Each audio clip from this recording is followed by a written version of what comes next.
Hello students. तो आज हम पढ़ेंगे quadratic equation for standard 10 CBSE, ICSE and state board. तो आप तीनों ही बोर्ड के स्टूडेंट से हेल्प ले सकते हो। देखते हैं पहले क्वाड्रेटिक इक्वेशन होता क्या है। तो पहले डेफिनेशन पे आते हैं। तो क्वाड्रेटिक इक्वेशन एक पॉलिनोमियल है जिसकी डिग्री 2 होती है। तो आप डेफिनेशन लिख सकते हो, a polynomial having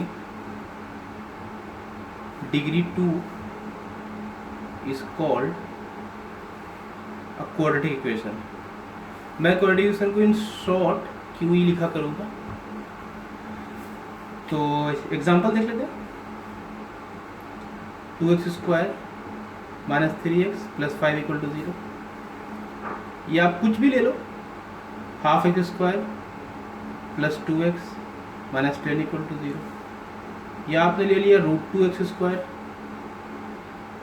plus half x minus 15 equal to 0। कोई भी चलेगा। अच्छा, मेन जो बात है हमें ये देख लेना है क्वाड्रेटिक इक्वेशन का स्टैंडर्ड फॉर्म होता क्या है।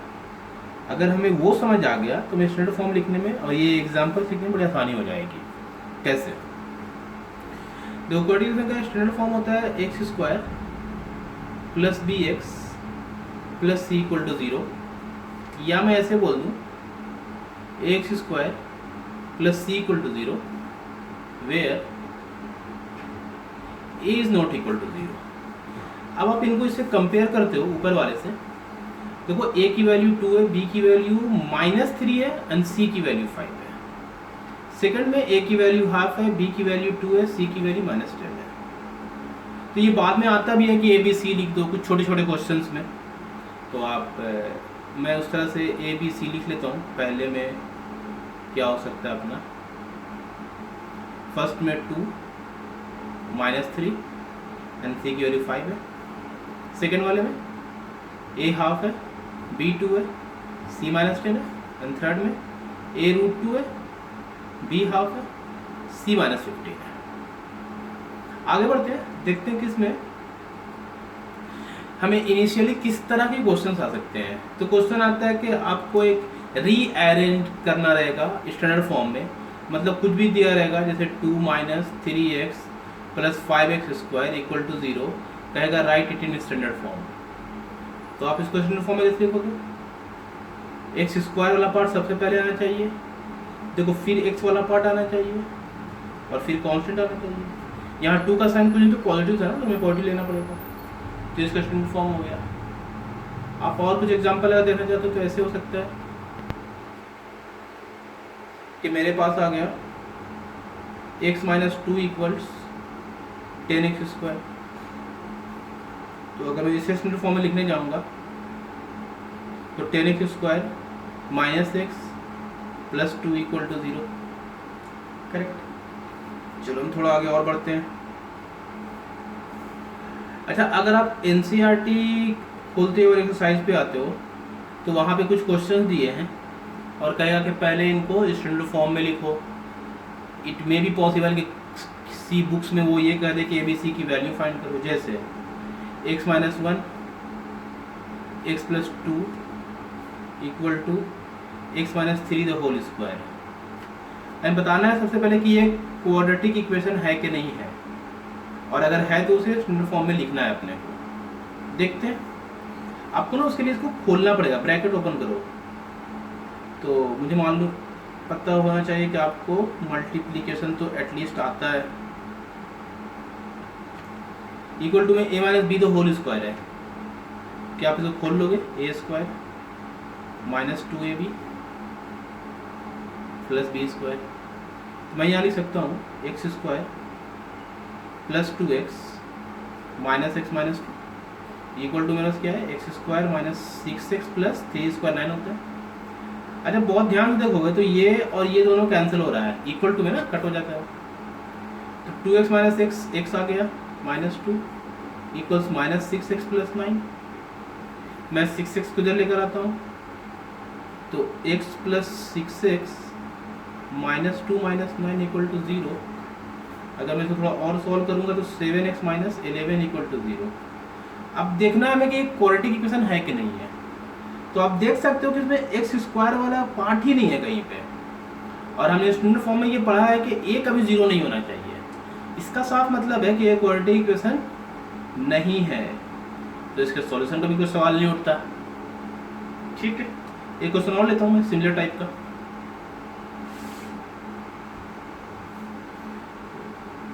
सपोज कर लो x plus 5 x minus 3 equals minus 2 x plus 1, ऐसे वैसे सॉल्व करना है। मल्टीप्लाई कर लो, मैं थोड़ा जल्द शॉर्टकट मल्टीप्लाई करता हूँ जल्दी में। X square minus 3x plus 5x minus 15 equals minus 2x minus 2 हो जाएगा, ब्रैकेट बाहर था ना माइनस, तो x square minus 3 plus 5 is plus 2x। ये प्लस 2 को इधर लेके आ जाओ, माइनस 15 यहाँ पे, इस प्लस 2 को इधर लेके आओ, तो ये x square plus 4x and minus 13 equal to 0 हो गया। आप देख सकते हो ये बिल्कुल क्वाड्रेटिक इक्वेशन के स्टैंडर्ड फॉर्म में आ रहा है। तो आपको यहाँ पे आंसर लिखना है yes it is a quadratic equation. अगर वो ABC की वैल्यू चाहता है तुमसे, तो आप A की वैल्यू 1 बोलोगे, B 4 है एंड C इज माइनस 13। चलो थोड़ा आगे बढ़ते हैं। तो इसमें जो मेन टॉपिक है ना, मेन टॉपिक वो क्या है अपना, इसे मेन टॉपिक है solution of quadratic equation.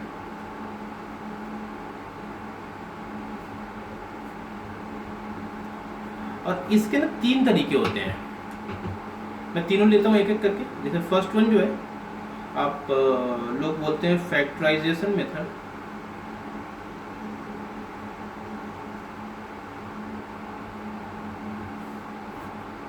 Second जो है अपना बाय कंप्लीटिंग स्क्वायर मेथड।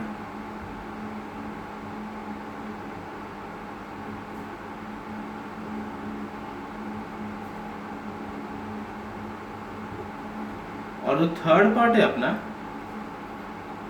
वो है फॉर्मूला मेथड। तो तीनों ही अपने अपने इंपॉर्टेंस रखते हैं, हम देखते हैं। तो हमें बेटर है कि हम इसे एक एग्जांपल से समझ लें। कोई एग्जांपल लेता हूं मैं।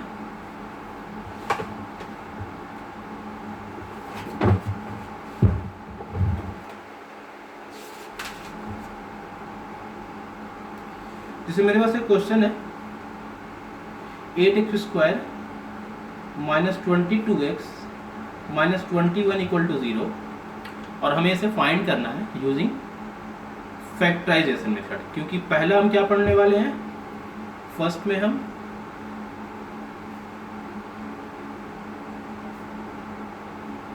फैक्टराइजेशन मेथड ही करेंगे, उसके बाद बाकी करेंगे। तो देखते हैं कि कैसे पॉसिबल है सॉल्व करना इसको। अच्छा देखो, ये फैक्टराइजेशन में बस वही वाली बात होगा, ये आपने इससे पहले पढ़ा होगा 8th-9th में, स्प्लिटिंग द मिडल टर्म। तो अगर हमें मिडल टर्म स्प्लिट करना आता है तो आप इसे इजीली सॉल्व कर सकते हो। तो उसमें करते क्या थे हम लोग, मिडल को स्प्लिट करते थे, बट उससे पहले हमें करने के लिए 8 और ये कांस्टेंट को मल्टीप्लाई करना पड़ता था। तो मैं आपको दिखाता हूँ साइड में, 8 × 21 करोगे आप, 8 को आप ब्रेक करते हो तो 2 × 2 × 2 आता है, 21 ब्रेक करो तो 3 × 7 आता है। लाना कितना है आपको, 22। 22 कैसे आएगा, देखो सोचते हैं, 2 × 2 = 4, 4 × 2 = 8, 7 × 3 = 21। 21 + 8 कितना होता है, वो तो बहुत हो गया ना, हमें लाना है 22, थोड़ा छोटा करना पड़ेगा। और तो 2 × 2 = 4, नहीं तो से कर लेते हैं, 7 × 3 = 21, उधर 7 नहीं हो रहा, हाँ एक आइडिया आया, 2 × 2 = 4, 7 × 3 = 21, और उससे अच्छा आइडिया कहाँ और कर सकते हैं, 2 × 3 = 6 कर लिया मैंने, और 7 × 4 = 28 कर लिया। ओके देखो मुझे मिल गया 4 × 7, और यहाँ से 2 × 3, तो ये 28 हो गया और ये 6 हो गया। 28 - 6 22 होता है।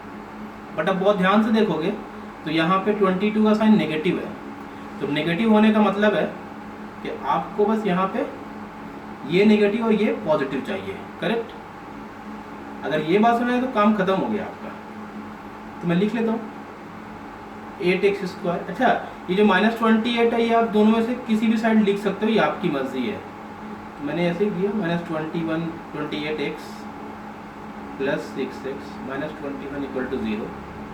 इन दोनों में 4x कॉमन है तो मेरे पास 2x - 7 आ गया। इन दोनों में 3 कॉमन है तो यहाँ भी 2x - 7 आ गया। तो अब मेरे पास 4x + 3 एंड 2x - 7 है। ऐसे ही कर देते ना मुझे स्प्लिटिंग टर्म है। अब देखो यहाँ से ना सॉल्यूशन का मतलब हो गया कि अब इसको सॉल्व करना है। तो मतलब आपने इक्वल टू में 0 लिखा तो एक एक करके 0 से कंपेयर करो दोनों पार्ट को। तो 4x की वैल्यू कितनी -3 हो रही है, मतलब x की वैल्यू -3/4 होगी। और यहाँ से 2x की वैल्यू 7 हो रही है तो x की वैल्यू 7/2 हो गई। तो ये दो आंसर्स हो गए। अच्छा देखो, बाद में ना तुम्हें कॉन्सेप्ट होगा कि इसमें रूट्स क्या होते हैं, जीरोस क्या होते हैं। तो रिमेंबर, जो आंसर आता है ना, आंसर को ही दुनिया वाले रूट्स बोलते हैं, सॉल्यूशन बोलते हैं, जीरोस बोलते हैं। तो ये सब एक ही चीज होता है। आपको इसके कुछ बहुत बड़ा पढ़ने की जरूरत नहीं है, वेरी सिंपल। तो होप ये समझा होगा। डाउट आएगा तो वापस आप एक बार वीडियो पॉज करके पीछे करके देख लो, आपको समझ आ जाएगा। आगे बढ़ते हैं। मैं लेता हूं, अभी हमने फैक्टराइजेशन मेथड देखा, तो कंप्लीटिंग स्क्वायर मेथड देखने से पहले एक क्वेश्चन फैक्टराइजेशन पे और कर लेता हूं ताकि कोई डाउट ना रह जाए। समझो मेरे पास एक क्वेश्चन है 2x² + 5x - 12 = 0। अब अगर मुझे ये सॉल्व करना है, देखो मैं कैसे सॉल्व करूंगा इसको। फंडा भाई पीछे वाला 2 × 12 करना है, लाना 5 है वो माइंड में रखना है अपने को। 12 में सकता हूँ 2 × 2 × 3, करेक्ट। चाहिए 5, अरे तो इजी दिख गया। 2 × 2 = 4, 4 × 2 = 8, 8 - 3 5 होता है। ये सिंपल क्वेश्चन था। तो 8x - 3x, तो देखो लाना भी था +x, तो कोई टेंशन ही नहीं इस क्वेश्चन में, बहुत सिंपल हो गया। मैंने 2x कॉमन करा तो मुझे x + 4 मिल गया। यहाँ से -3 कॉमन करा तो x + 4 मिल गया। अब आप पूरे से 2x - 3 लिख लो और x + 4 लिख लो। तो 2x - 3 = 0, तो x = 3/2 एंड x + 4 = 0, तो x = -4। इजी थे। सेकंड मेथड देखते हैं इसका। सेकंड में क्या होता है,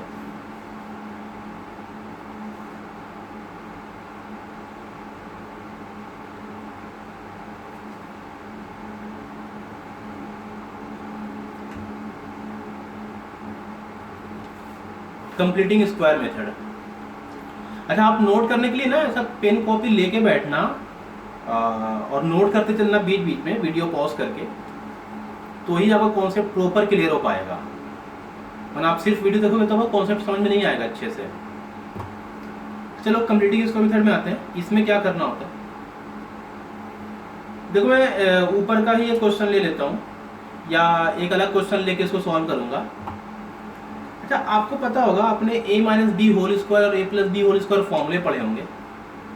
देखो यहाँ पे उन्हीं दो फॉर्मूलों का यूज होगा, कैसे करेंगे वो देखते हैं। अच्छा, a² + 2ab + b² किसका फॉर्मूला था? आप में से मोस्टली लोग बोल देंगे अरे सर a+b² होता है ये तो। और अगर यहाँ माइनस कर दिया तो यहाँ माइनस हो जाता है। बिल्कुल करेक्ट बात है। अब देखो इम्पोर्टेंट बात ये है कि ये वाला formula a + b² = a² + 2b² ये सबको पता है। बट उल्टी बात अगर की जाए कि a square plus 2a plus b square, इसकी वैल्यू क्या होती है, तो ये बहुत कम लोगों को पता होता है। तो हमें ये जानना बहुत इंपॉर्टेंट है अभी। तो हम देखते हैं कि हम ये कैसे अप्लाई करेंगे। तो मैंने एक एग्जांपल लेता हूँ, x square minus 5x plus 6 equal to 0। समझो, बस ये क्वेश्चन है